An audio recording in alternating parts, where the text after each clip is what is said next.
Are you a Black activist who feels overwhelmed with the times that we are in right now? You have come to the right place. We're going to be talking about how Black activists can conquer burnout in very chaotic and turbulent times. My name is Camesha Jones Brandon. I am a licensed clinical social worker, recovering workaholic, and burnout overcomer. Moving Beyond Burnout empowers Black women to cultivate self-awareness and to create practical pathways to overcome burnout for good. If you are joining me for the first time, please, or the second time or third time, please like the video. Please, share it with a friend or someone in your network who is also an activist and may be struggling with burnout during this time. And if you are on YouTube, please subscribe to the channel. And also, if you are on LinkedIn, please subscribe to my bi-weekly newsletter. So I have a special guest today, Cassie, who I will be interviewing about just the experience of being in activism and being in community organizing. And Cassie is going to share their personal experience, also maybe the experiences that they've seen of others, and then also what are some tips that we can utilize during this time to persevere, but also to be able to take care of ourselves during this very turbulent time in our country. So Cassie is a Black queer clinical social worker, complex trauma specialist, educator, consultant, speaker, activist, and gamer. You can learn more about Cassie and their amazing work and background. It's in the description, and it is also if you're on LinkedIn and YouTube, it's in the bio. And then at the end, we'll also share how you can stay connected to Cassie. So Cassie, welcome to Moving Beyond Burnout. Hey, thanks for having me. So just to kick things off, one of the phrases that I've heard, so often is the personal is political. So when you hear the phrase, the personal is political, what comes to mind as it relates to your experience with organizing and activism? I mean, for me, it's just kind of the base root phrase, right? It's one of the first things that I learned in college and in the work and everything, and it's essentially just a acknowledgement that in a world that has politicized basically all identities, like nothing is not tied to these systems that are by and large harming us or perhaps being designed to help us, that the things we do are interconnected, that everything is interconnected. And so for me, in my experience as somebody who's a, Black, non-binary, queer femme, like the way that I just exist in the world is politicized, right? Arguments about whether I should or shouldn't exist are constant. And so that brings a lot, that brings so much to it and can be, really harmful in a lot of ways. And when we're talking about the many ways that folks fight for liberation and are targeted and minoritized, like it impacts our health, our wellness, and our ability to do everything from walk down the street to have a stable home and a stable job. Yeah. Yeah, thank you for sharing that. And I think especially, I mean, in the United States, but around the world, like our personal identities and our experience impact pretty much every sector of life. And if we, in some ways, aren't engaged around that, it can be, it can be really, really, really, really challenging as is, but also the fact that so many of us have to really try to move through these different spaces that don't honor who we are, and also just like our well-being in general. Um, in your work with activism and as a Black activist, like what are some of the benefits of activism when you think either about your personal work or also just the experiences of other people who you may organize with? What are some of the great things that can really come out of being involved in activism? Yeah, so I also think it's important to talk about, like, people hear activism and there's a very kind of narrow specific idea that comes to people's heads. They think about, being in the streets and marching and facing down police, and like, yes, that is part of it. Right? Like that is a part of it for a lot of people. I've done that work in the past. I still sometimes do that. I've done it recently. Um, but activism can mean a lot of things. Movement requires a lot of things. And so, with that in mind, um, there's actually a lot of research, especially when we're talking about trauma and institutional harm. Activism is actually a great part of treatment. It helps people feel less hopeless, or at least it can, right? This is the there's a spectrum here, right? And so on the good end, when done well, right, there's increased community, an increased sense of purpose, and an increased sense of hope and empowerment, and being able to actually address the things that have happened versus trying to bury things and you know carry on business as usual, which is probably one of the most damaging trends that has come out of the pandemic, is acting like everything's fine.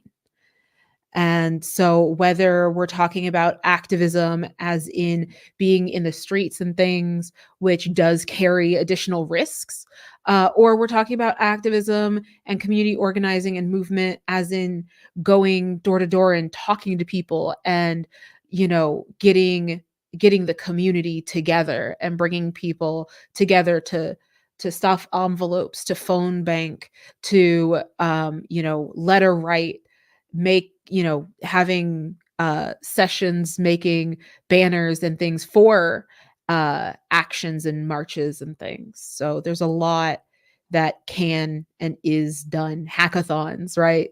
Like people make snide comments about keyboard activism and things, but in a digital world, like, we have seen how absolutely vital it is for people to be able to break these cases, to have videos, to show the things that aren't being shown. And even with the videos, even seeing digitally broadcast genocide, like, we still have denial happening. And so, yeah, but having that ability and knowing that you're not alone has a deep positive impact, right? If I just thought I was the only person out here doing the things I do, whether it's Stop ASWB, whether it's anti-genocide, whether it's, you know, any of the causes that I'm part of, if I thought I was the only one, that's so demoralizing and so it's terrible, right? Like, that soul wounding has no way to heal when you're isolated and alone. And so, being a part of movement, being a part of activism helps to combat that. It helps to combat things like racial battle fatigue, because the isolation roots those things deeper. When we're in community, we can heal and withstand things better. Yeah, absolutely. And I 100% agree about like the power of being an active participant in addressing, you know, the many issues that exist in our society, but also doing it with other people, and the different ways, you know, that you laid out that you can do that. You know, it could be online, it could be in person, a mix of both, but just how doing it together, it kind of combats the loneliness, or even I would say even it kind of in a way helps to prevent sometimes the overwhelming impact of dealing Mhm. with these different challenges that our society puts us through and puts in front of us together, and how powerful that can be. So, in your experience, how are Black activists impacted? How is their mental health impacted, maybe in a negative way, of as a result of organizing, as a result of being on the front lines in the current political and chaotic times that we're in right now? Yeah, so as I said before, like, and especially when it comes to Black folks, like, activism's a double-edged sword, because frequently it's not a choice. A lot of times, like, folks are not choosing to be, aggressed against. People are not choosing to be targeted and oppressed and shot by police and having their homes, destroyed in these ways, right? And so again, like, when we do it in community, that can help support and facilitate and hold accountability for rest and well-being, right? And it can help mitigate the traumas of doing more frontline work. But the risks are there, right? Like, police are brutal.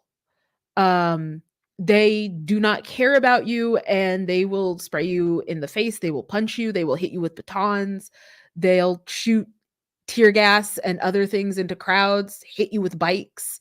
I have physically pulled other people away from a cop twice their size that was about to harm them, right? And so those experiences are can be very traumatic, right? And so everything that comes with being traumatized is a possible risk, right? Now, the thing with trauma and even the terminology of trauma as a trauma specialist is that there's a little much onus that, if we're not careful, gets put on the person being harmed versus the situation and or people that are creating the harm.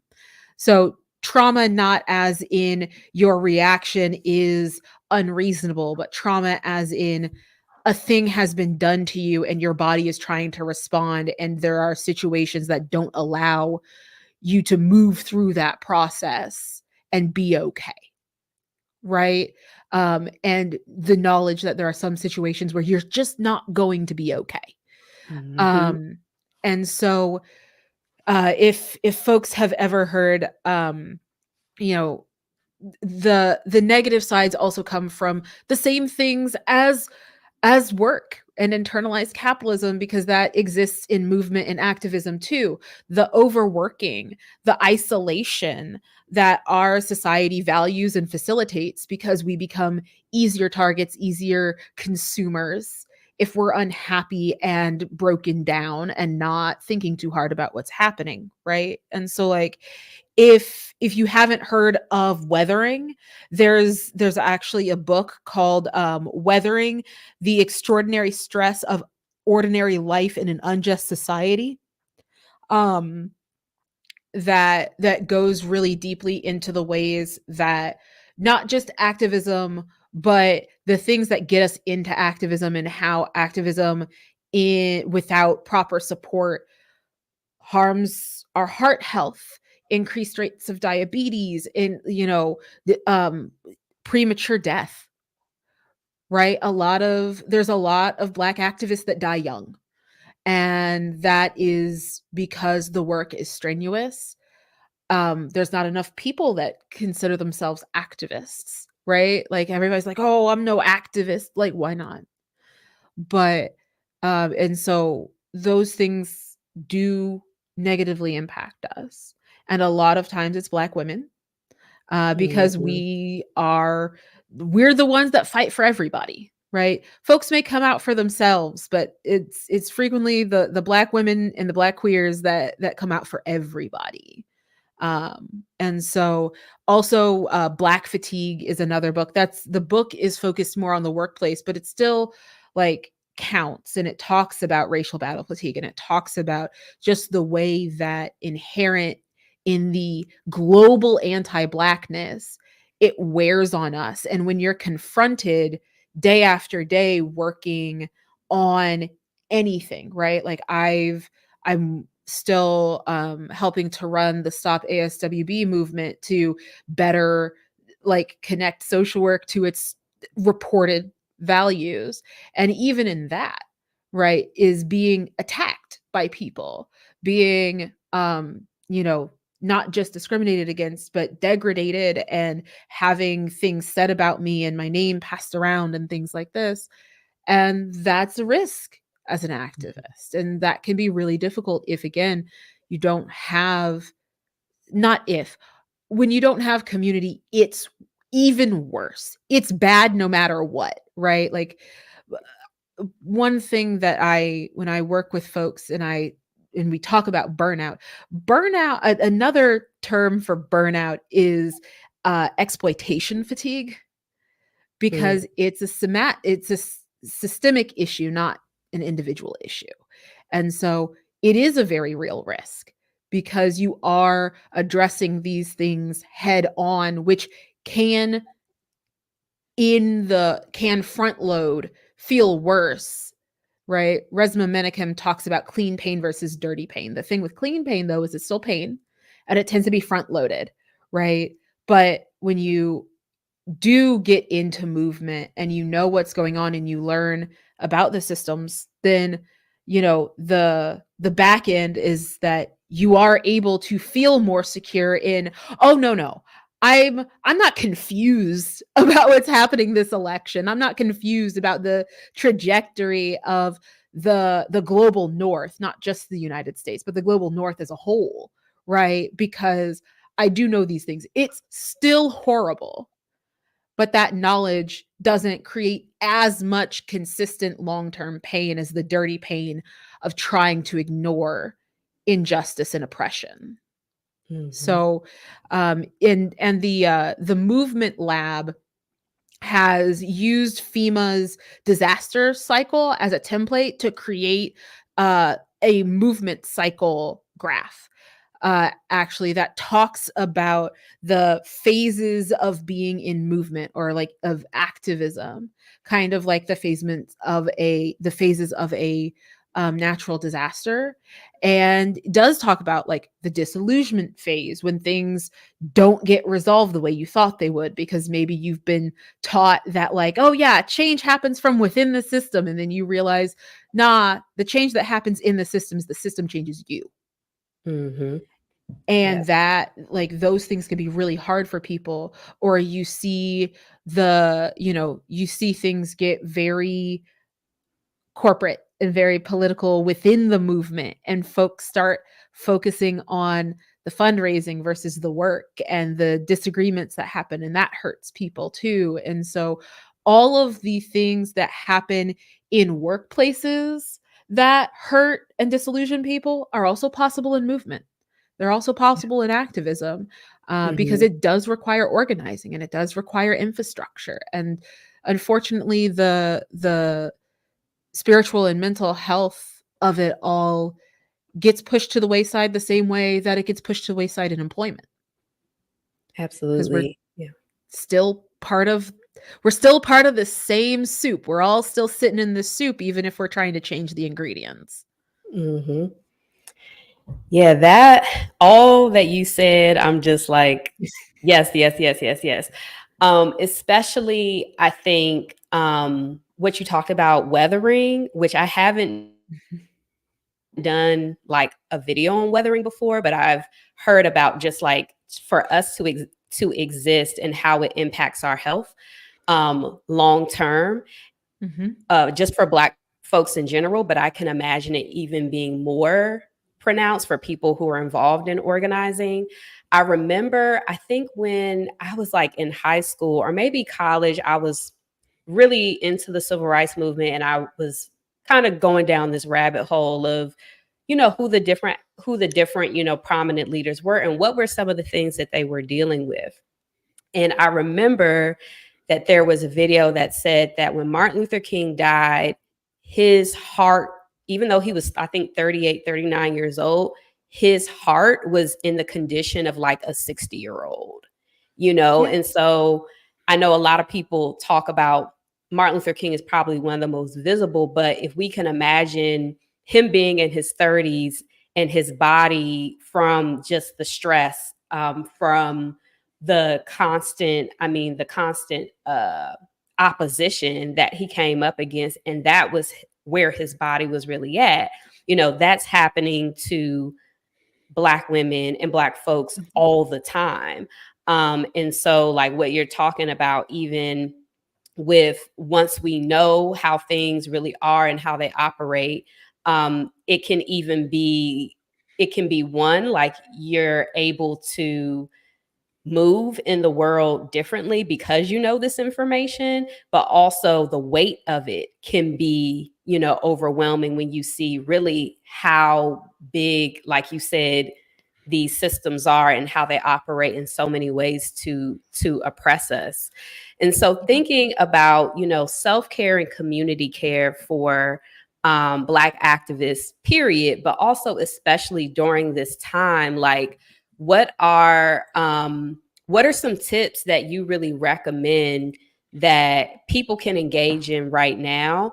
And then also maybe even if you have any tips to share of things you've done in the past to not just stay well, but to be able to stay grounded even in with the world being on fire like it is now and how it has been. Yeah. So I will say that, like, my activism has changed, um, as I've gotten to know myself and as I've myself have become a clinician and worked with people and learned these things, weathering Black fatigue, racial battle, stress fatigue, post-traumatic slave sy all these terms, and we can throw the letters all over, but, like, as I've learned these things, I've changed my activism and my relationship to things. I don't try to go to, 2 to 3 actions a week and square off against cops and things, every week like I used to, because it just it like that movement cycle is very real. You burn out very, very fast because it is a lot on your body, right? And so, like, the first thing I would say to people is, like, know your limits and don't be ashamed of them. Like, we can do what we can do. We can work to increase our capacity. But when you just, like, people are like, "Oh, but I have so much empathy and I wanna do the right thing." Don't forget, empathy without boundaries is just self-destruction. It's just unnecessary martyrdom. And so, find and know your boundaries, find and know yourself. Find what you're good at. There's all kinds of models, and I am remiss because I forgot to put the credits, but there's all kinds of models that specifically talk about what is all the different kinds of roles and supports that are needed in order to facilitate real liberatory change. And guess what? Not everybody needs to be out front.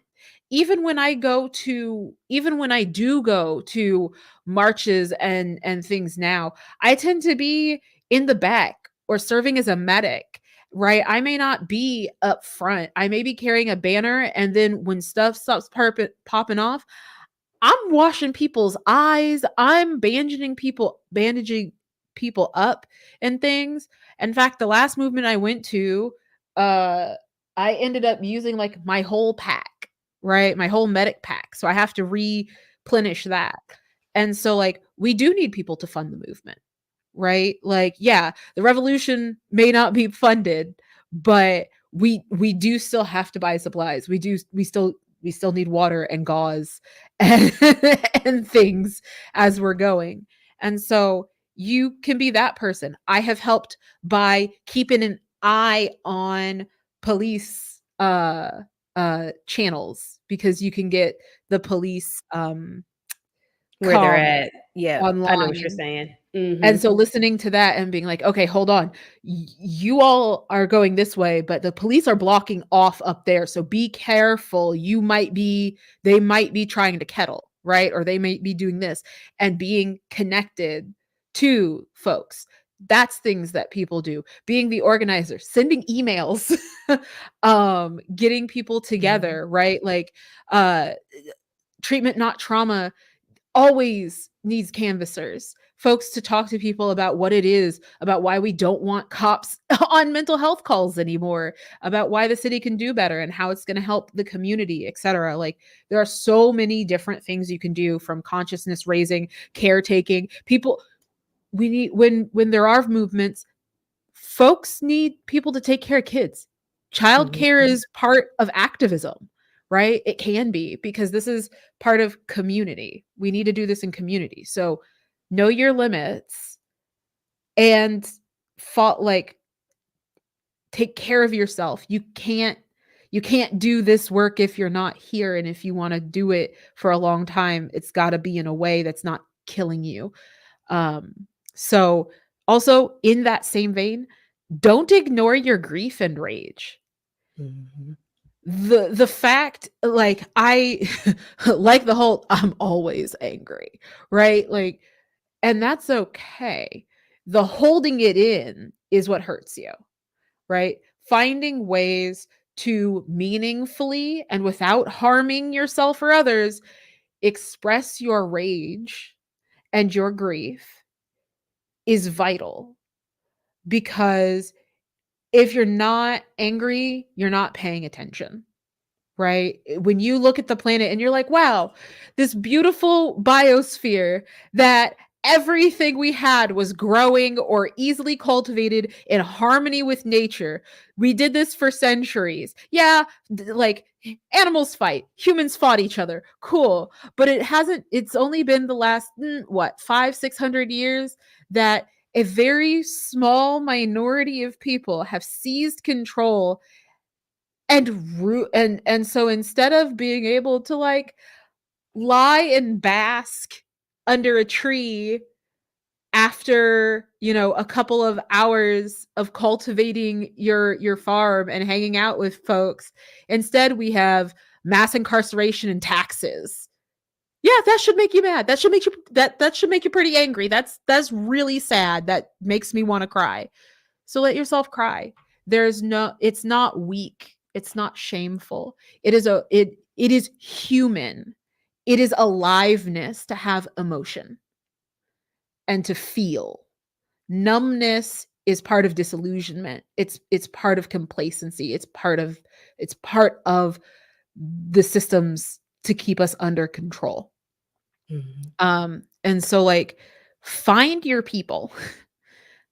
I keep saying community, do it in community. We can't be isolated. Isolation hurts us, because finding your rooted village, building those relationships, finding people and finding people you can trust and feeling able to communicate how you all prefer to be held accountable to rest and wellness is also part of this work, because the point is not for everyone to go out here and be martyrs.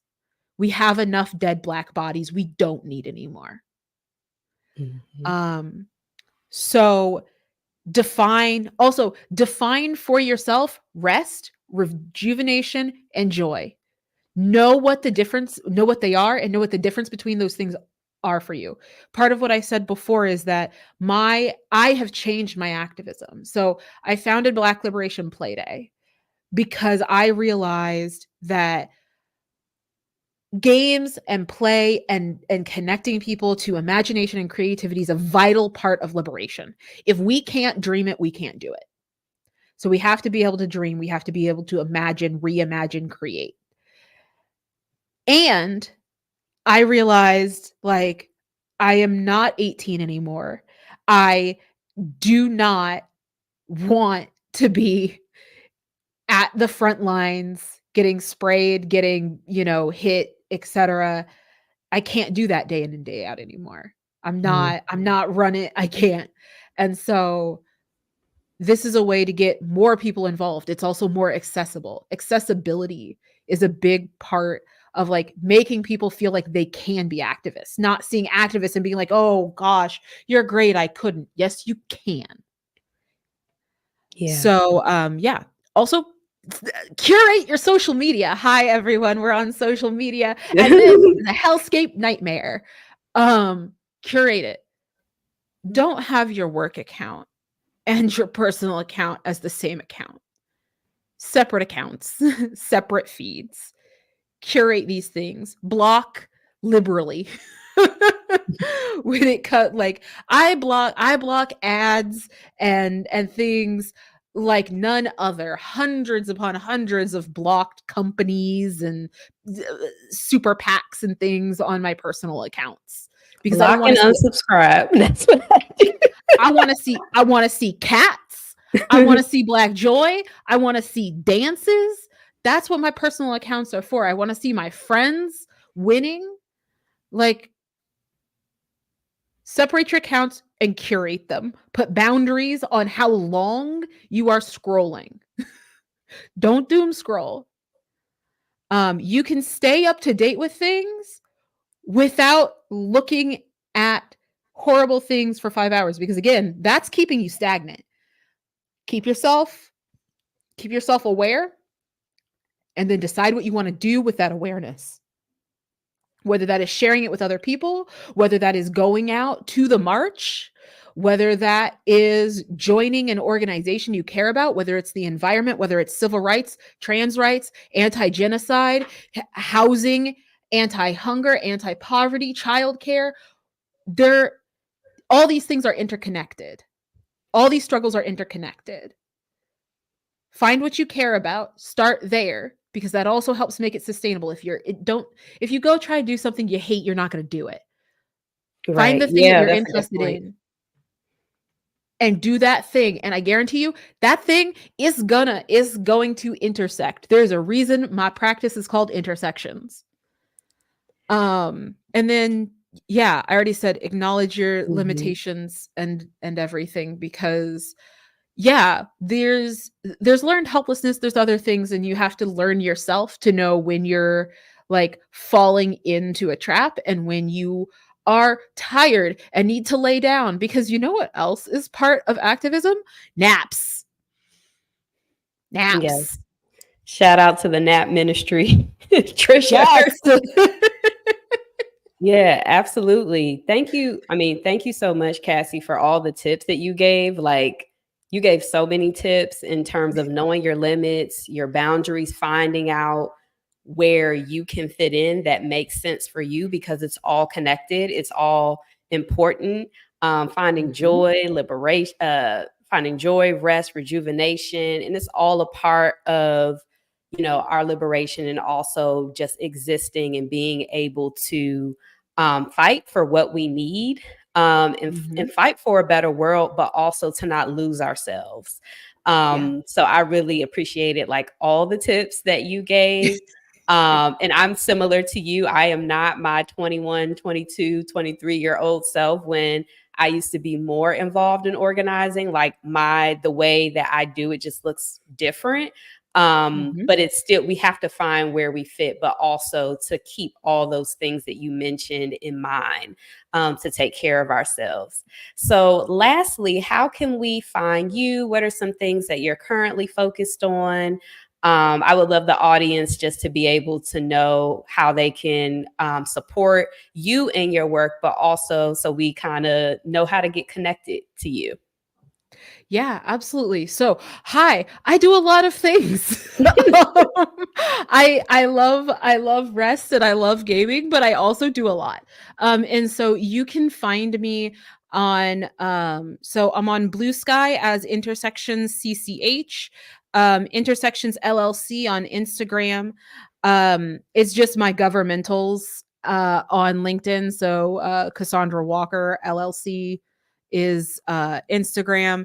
I have a podcast called Woke Mental Wellness. And so it is focused on Black queer mental wellness. And we play a tabletop role playing game. And then we break down the themes of the game and how they relate to our real world experiences. And we are in pre-production currently for our next season, which is actually about activism. It's called Windy City Nihilism, and it's going to be really fun and devastating in the best possible way.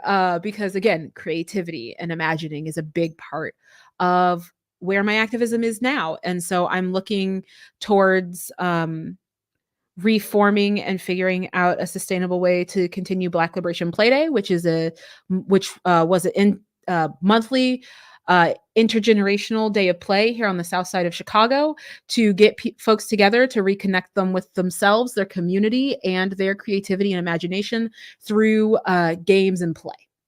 And so, yeah, and then I-CCH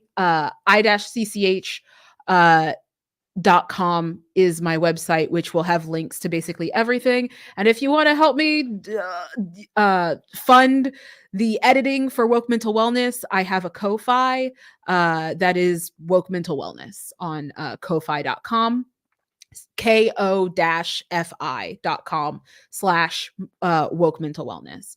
And so, yeah. And then I'm around a lot if you're in Chicago doing elsewhere, and then I'm gonna be getting my death doula training and certification in 2025. So there'll be a lot more of that connection in my work. So yeah, like I said, I do a lot, and then I stream. If anybody likes games and streaming, I have a Twitch channel. It's Mental Lamia, and I'll actually be on that later today, probably. Well, thank you, Cassie, for sharing all of the work that you're currently engaged in. I'm going to edit the description to add these. And if you could send me an email with like all the things you mentioned, so I can include that so people can know how to get connected with you. You definitely dropped a lot of gems today. So if you all have a chance to even re-listen or rewatch, I would say this live stream, please do, especially if you're involved in activism, community organizing, politics, because we're in, I think things have always maybe have been challenging, but particularly right now, there are a lot of things converging and intersecting at the same time.